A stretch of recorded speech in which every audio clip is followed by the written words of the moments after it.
And we're live. Hi everyone, this is Average Gamer, and then we return to Civ 5 Vox Populi, continuing with the A to Z leader playthrough as Bismarck, Germany.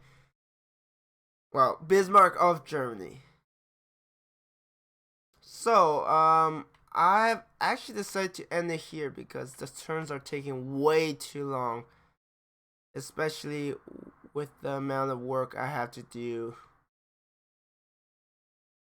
taking down enemy units. It's my laptop. My laptop just isn't geared for this very well. And I know I'm not close to any specific victories, but I do think I am pretty close. I mean, see, the thing is, yes, Russia is pretty strong, but Russia is 8 techs behind me. I mean, Babylon I'm less worried about because Babylon only have 4 cities. And he can't even take these cities. I mean, that's the scary thing about autocracy. Once you get airports, you can transfer units, and suddenly you're able to have a much larger impact. The system, like Yamato is just way too strong. 3 range makes them the absolute dominant naval unit. Like, there is nothing that could come close to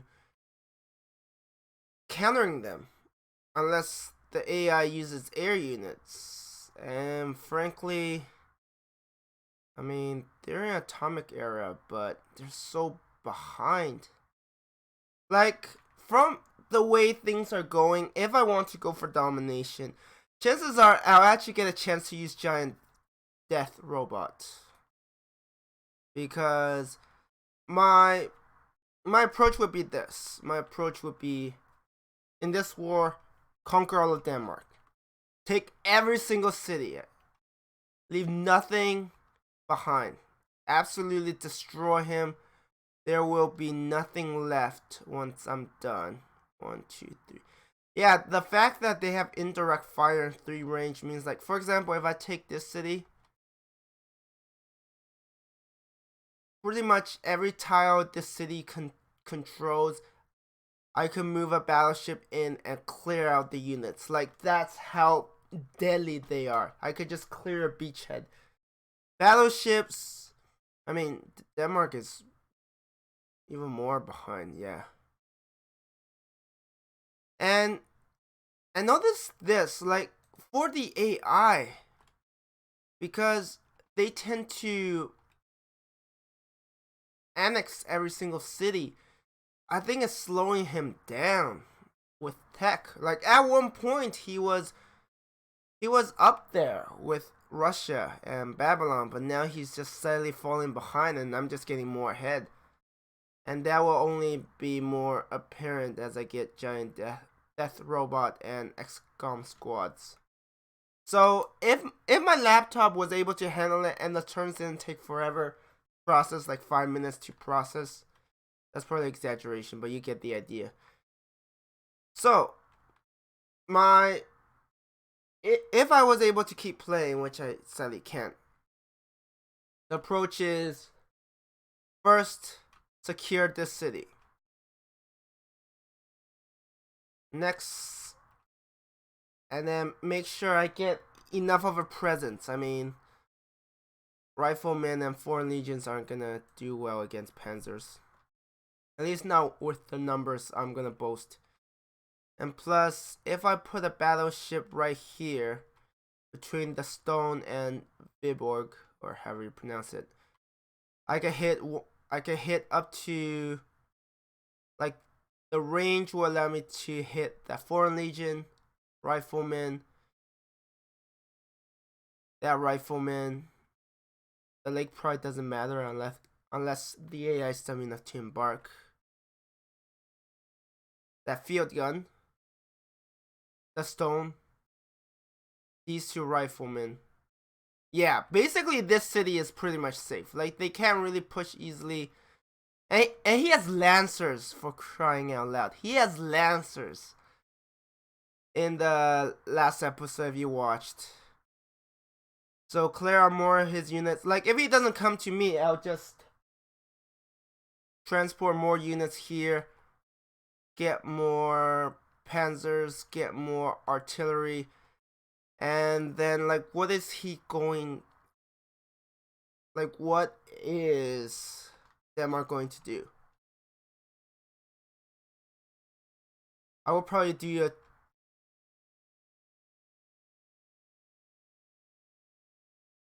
Yeah, what I would do is, like, send battleships to attack Rib and clear out this area. This is actually pretty flat, so I should be able to get good vision.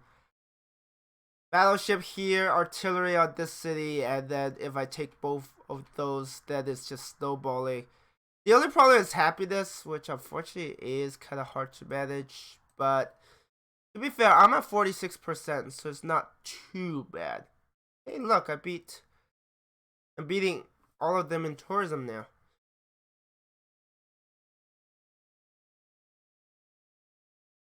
Interesting. So yeah, the idea is that, you know, I will have a land assault on Copan, naval assault on Ribe. I don't know how to pronounce Danish names. Take over all of Denmark. Liberate Wellington. Then is my critical war against Rome, where I would take these two cities at Puppet, liberate these two. Let's see.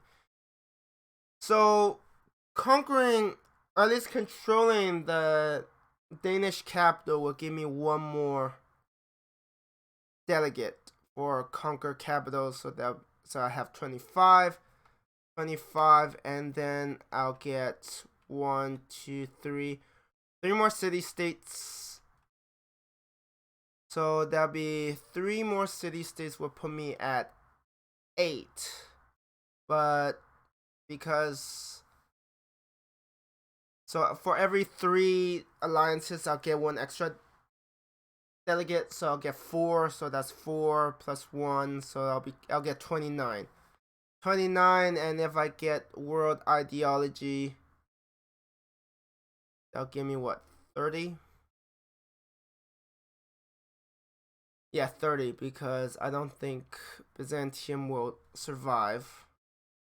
And then the idea is to position...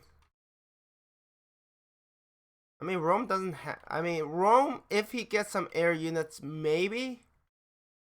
But actually, let me check something.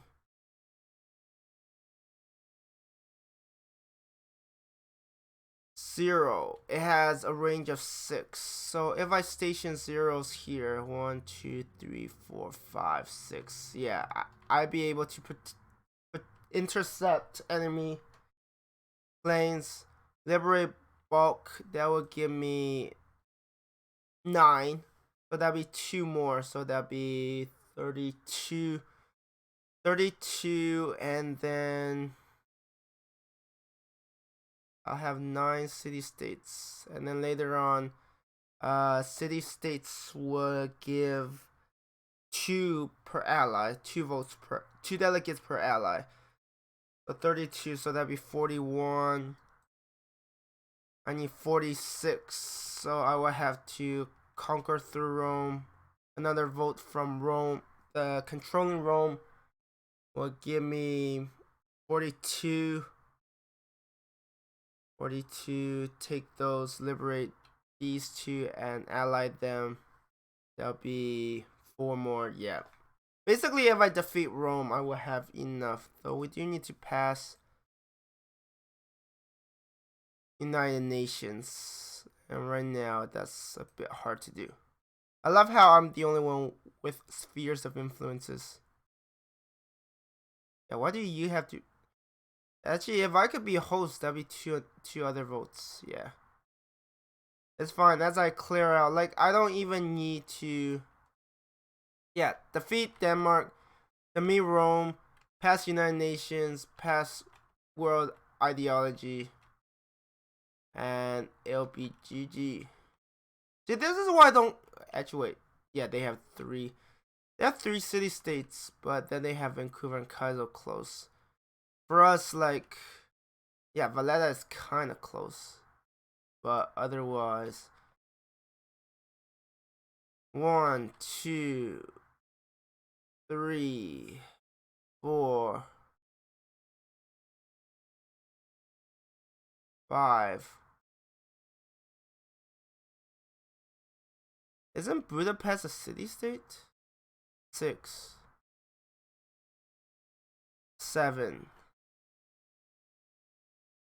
They have 7 city states, but Russia's occupying like. See, Russia doesn't annex all of it. I mean, it makes sense for Rome, but I think the cost eventually makes it not worthwhile. And oh, the diplomat hasn't reached there yet. So yeah, basically, wipe out Persia, wipe out Denmark, move on to Rome, defeat Rome, and that's good. Like, I don't even have to push. And like, India was a problem at one point, but they are not gonna be influential with me. They're not even gonna be influential with Russia. So yeah, I don't have that to worry about.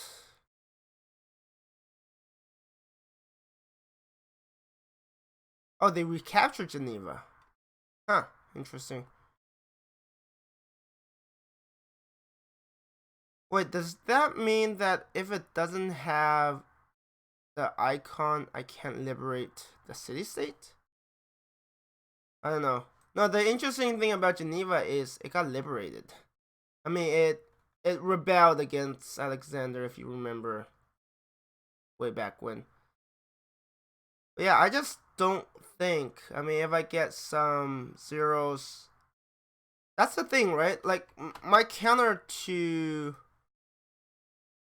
any air is basically get zeros, get aircraft carriers, and nothing can really challenge. I mean, yes, artillery can be a problem, but I don't even. Well, Rome might have it unlocked.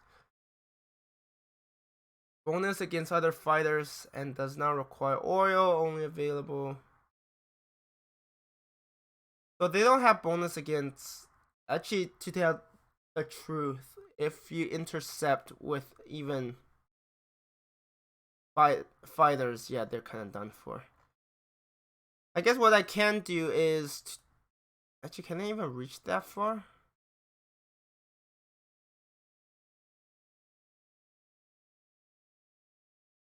Okay, I can. I think airport does that for you. It increases range, or at least. I mean, it wouldn't make sense if you could teleport troops but not planes, right? It's like, huh? I just had to find the free airport. Allow airlifts to or from the city. Increase air capacity.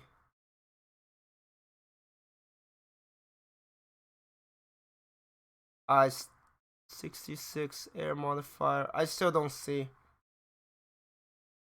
But yeah, I mean, what could even devastate them more is to get bombers here. Yeah, that's a lot of gold. Get bombers and then just rain hell on the enemy. Just with the gold, just buy a bunch of heavy bombers. They won't have full experience, but with the experience, like for example, I could just buy one here. And then 0 is not as urgent. Wow, 0 is expensive. Why can't I? Oh right, they're expensive because of the war weariness. Or at least the unhappiness. But I mean, what else am I gonna use my gold for, right? Just get a bunch of heavy bombers. I mean, they're not like, this isn't freedom. With freedom, if I buy them, they'll have full promotions, which is, but then you don't have the discounts, right, in purchasing. And I also got a bunch of, well, at this point, yeah, that amount of science is kind of irrelevant. But yeah, basically, if I destroy Denmark, liberate Wellington, attack Rome, liberate Kaizo and Vancouver, and then take these two cities, just mow through rest of Rome, bring some bombers and such, and before you know it, he's gone. There's no, like, Yamato is a bit too strong. But to be fair, usually games don't last this long. Let's just say that I kind of got screwed over early on. The city states were pretty scattered. Morocco was a big issue, and I wasn't able to deal with them until much later. And oh yeah, 3 more turns. Okay, you're getting military based. This city is going to be harder to take. So yeah, overall, it's quite interesting. It was fun. I wish I could have been able to finish the game itself. That would have been ideal.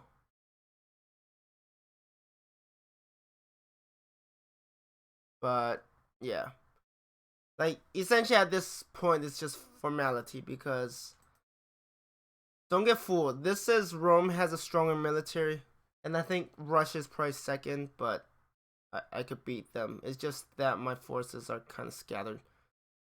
Happiness will probably be my biggest issue, but I kind of don't like how happiness is such a problem this late in the game. 111 from imported and controlled. Is it? Okay, wrong one. I need the economics. Yeah, 111 from luxuries because of all of those free great admirals I was getting, and I was able to pop them for the luxuries. Yeah, that's quite. If it weren't for that, I think my happiness would be a lot worse. War weariness. But there's boredom, distress, most. There's also urbanization. It's just difficult. Let's just put it that way. And I have. Wait, are there strategic that I don't have? Okay, I don't have global. Not yet.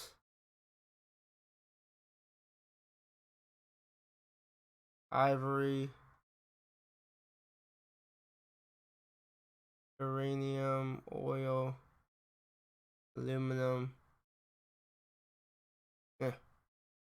But yeah, overall this was a frustrating game. At one point I wasn't sure how things were gonna turn out because there were a lot of things that I'm like, I don't know how it's gonna go, but eventually things went swimmingly.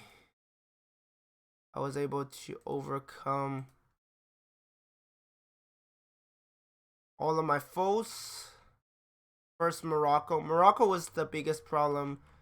Then just Persia, like the wars with Persia took longer than I would have preferred. But eventually I got them to the sorry state. Denmark is in no position. Denmark is just don't have the tech. And chances are, if I kept going, I would probably have giant death robots and XCOM squads attacking Rome. That'd be terrifying. Like, I don't. Like, they hit as hard as cities. But to be fair, this doesn't have defensive bonus yet. But he does. Sky Ranger. Move and pillage.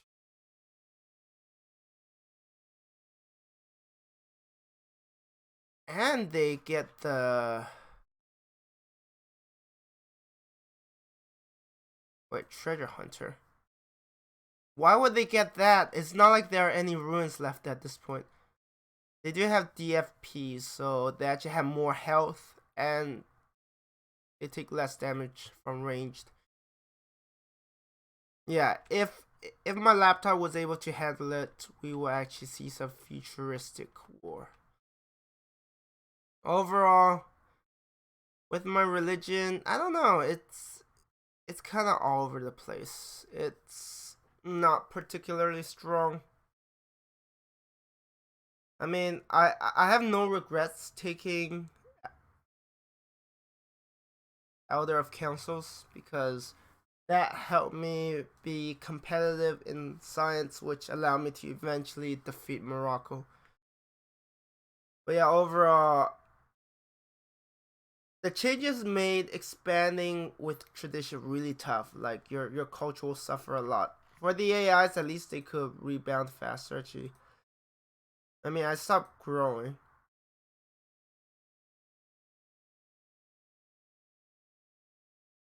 Yeah, that's what I don't get. Like, how is Russia do? Okay, actually, Russia is also suffering. Okay, only Babylon. Well, India has no problem, right, with all the national wonders. Seagull City, yeah.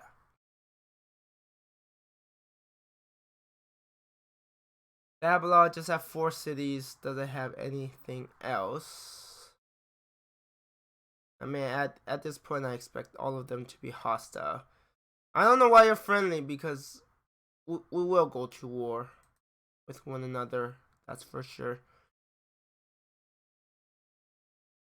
Why am I getting that? Because I think the amount of science and culture, while not like enormously significant, it's not something to be scoffed at.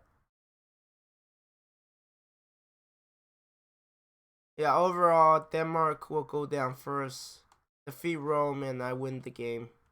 Assuming I don't win science victory first.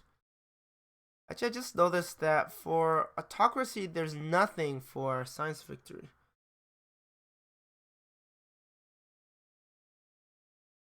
Absolutely nothing. It's war, there's a bit of a diplomatic, there's a bit of cultural. Order,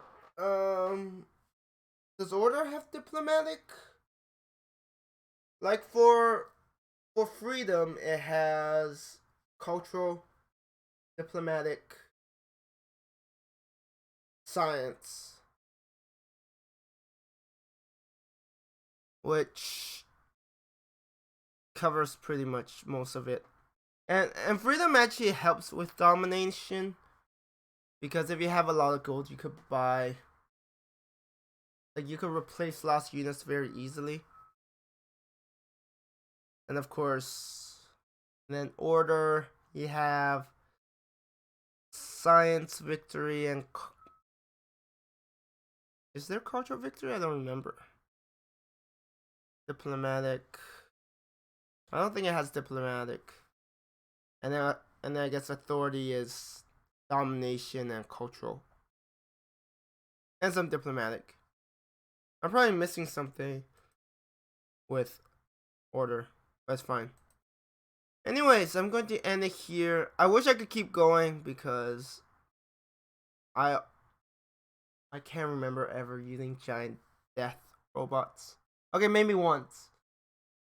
But at that point the game was won. In this, like, for this game, that's not quite the case, but it's pretty damn close to being the case. Because my military will just mow through the enemy. I have a good amount of supply to really get lots of air units and use them to plow through the enemies, and I'm definitely not gonna win that.